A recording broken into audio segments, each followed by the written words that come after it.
We remember our childhood with some of the most amazing toys and action figures ever released. But in hindsight, there were definitely some that were really weird, inappropriate, or just flat out dangerous. On this episode, let's look at some of those toy releases that made us all say, what the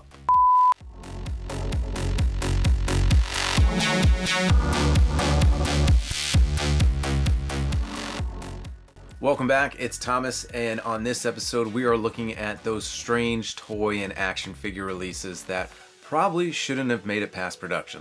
You may have seen similar lists and the same sort of products on those lists, so we'll get through those, but there's also going to be a few surprises. And if you are chronically online in the toy community, you're going to know exactly what I'm talking about, but for those of you who are maybe just venturing in, then you're going to learn a lot. So how did I pick and choose what went on this list? And it really falls into three different categories. Was the action figure or toy release just weird or lame? Was it inappropriate for the age demographic it was being sold to, or was it just inappropriate for everybody? And last but not least, was this toy release dangerous? Did it actually hurt people? So let's kick it off. These are 12 WTF by the face action figure or toy releases. In 1992, Hasbro released a whole bunch of different sublines for G.I. Joe, the Supersonic Fighters, Ninja Force, one of my favorites, Eco Warriors, but one that I think goes down in sort of infamy is the DEF, or the Drug Elimination Force. Now, I personally think there were some awesome figures in this line. We had a new figure called Bulletproof, Shockwave, Mutton Junkyard got a re-release, and one of my favorites from that line was Cutter. But the one that probably has me scratching my head the most is Headman, the Drug Kingpin. Now, just the fact that any toy line would make a reference to drugs on the actual toy packaging was wild, but you also got to remember around this time the DARE program was running wild in elementary schools. I actually do still have my certificate from DARE, and it's one of my prized possessions. But this figure is kind of wacky. It's a guy in a suit with gold pinstripes. He's wearing a Zorro bandana and a fedora. He has a long blonde ponytail. And this was also around the time where G.I. Joe's cartoon was being produced by Deke. That cartoon got off the rails, and there's a whole episode where they're selling a type of drug to a neighborhood called Spark. And I think Falcon even gets hooked on it. So pretty wild that they would even introduce this to kids. Pure propaganda. And I'm assuming most drug dealers don't look like a guy in a pinstripe suit with a Zorro mask and a bandana. It probably just looks like your neighbor down the street. So this could go in the realm of inappropriate, but they were trying to teach lessons to kids. I don't know if it worked, but it was still pretty funny. And this was a time where Batman figures were really starting to take off and get good, with two different sublines, Legends of Batman and the Legends of the Dark Knight collection. And the figure I'm talking about is Batgirl. This was released by Kenner in 1998. And I would say this one definitely teeters on the scale of a little too inappropriate or sexy for the target demographic or age. On the box it says ages 4 and up, but her costume leaves little to the imagination. She has these really big wings, but then her bodysuit is pretty much showing off as much skin as it possibly can. And to make it a little weirder, I'll just read the back of the file card. The beautiful redhead daughter of Gotham City's police commissioner Barbara Gordon leads an arcane double life. High school student by day, Batgirl by night. A hand-to-hand combat expert, she's managed to tap into Batman's neural suit technology, making her crime-fighting abilities doubly dangerous to Gotham City's more sinister criminal element. Donning a powerful set of wings, Batgirl swoops over the city like a bird of prey hunting for justice. So, first off, she did get this suit from technology from Bruce Wayne. I don't know what kind of technology she's holding within this suit, so it's kind of weird. But probably the glaring thing is that she's a high school student. So this figure, ages 4 and up, is marketed as a high school student, and she's dressed like that. So I'm going to put it in the realm of inappropriate. I know at the time the Witchblade comic was starting to grow in popularity, so maybe they were trying to make her design off of that, but again, this is for a younger audience. And in 1992, X-Men was going strong with their Toy Biz X-Men line.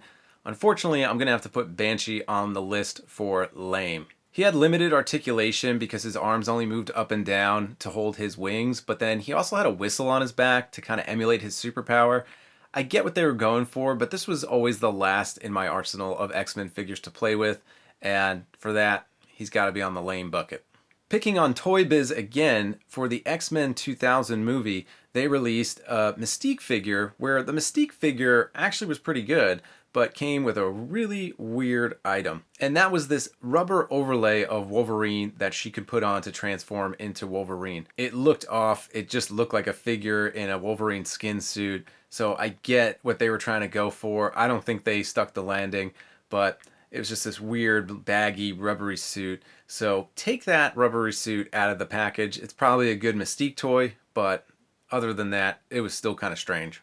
In 1996, Mattel released a subline of their Cabbage Patch dolls called the Snack Time Kids. And this doll is going to go into our dangerous category. The Snack Time Kids had a battery-operated mouth which was intended to eat plastic food. But there were over 35 injuries reported for kids that were getting their fingers or their hair stuck into the mouth of this doll. There was one injury even reported that it got all the way down to a girl's scalp, ripping out some of her hair, which ended up making these dolls recalled in 1997. And I'm a huge Ninja Turtle fan, but there's going to be some shots fired for the original Playmates line. In 1991, they released their Speaking Turtles, and this was just such a lame action figure. It did have a cool turtle action figure, but it had this giant shell stuck on the back that you put these red strips through that would say different sayings for the turtles, like cowabunga. It always sounded like a dying cat.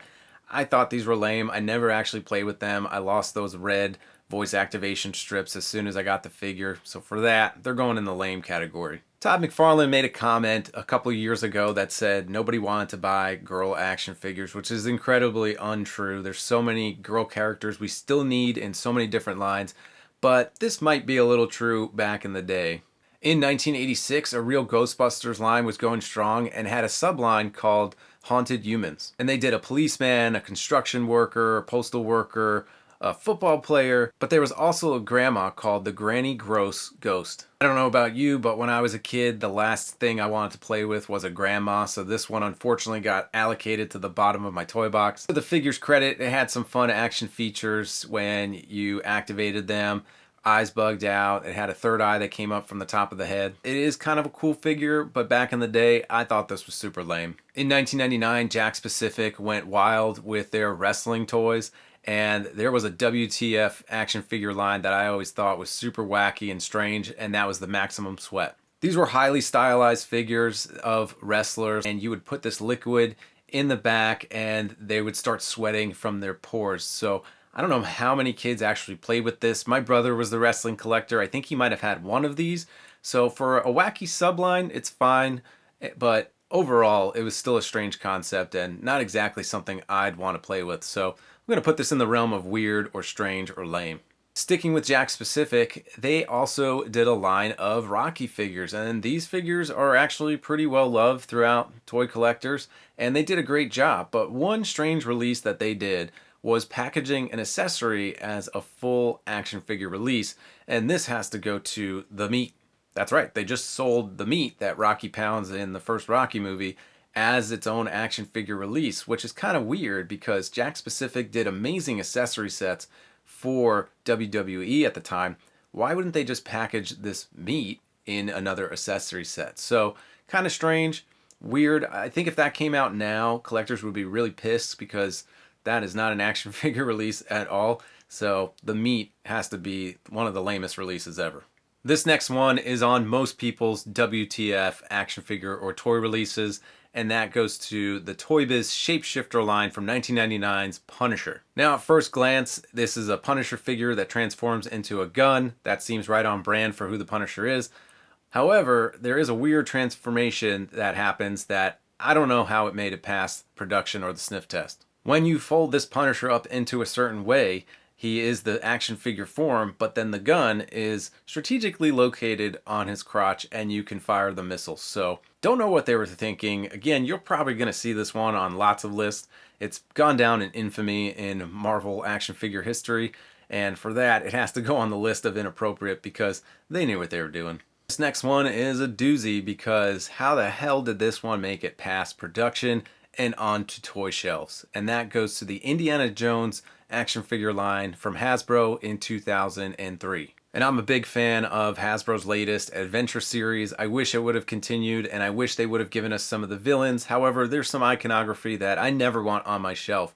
But at the time, Hasbro really didn't care. In 2003, they released a German soldier action figure, and it came with a crate accessory. And on that crate was the image of the German soldiers at the time. I won't say what it is, but you can tell right here from this photo that probably shouldn't have been on the shelves being sold to kids. Now, to add more context to this action figure release, I worked at Walt Disney World for a good part of 16 years in the beginning half of my career, and one of my favorite things to do was to go into the parks and walk into the merchandise locations.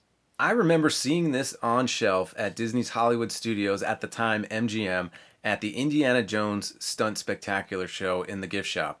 And at the time, I remember thinking that was extremely weird. So if you don't know, some of the Walt Disney World products, they're sold throughout all of the parks throughout the world. And I could just imagine anyone at any given time seeing this at an Indiana Jones attraction, picking up this product and thinking, what the f***? And last on this list goes to a Disney toy release that came out by Mattel in 1999, and that's Rad Repeating Tarzan. This 12-inch doll had a few voice phrases, but it also had an action feature that got some people up in arms. When you activated the action feature, it definitely looked like Tarzan was having a little too much fun with himself, if you know what I mean.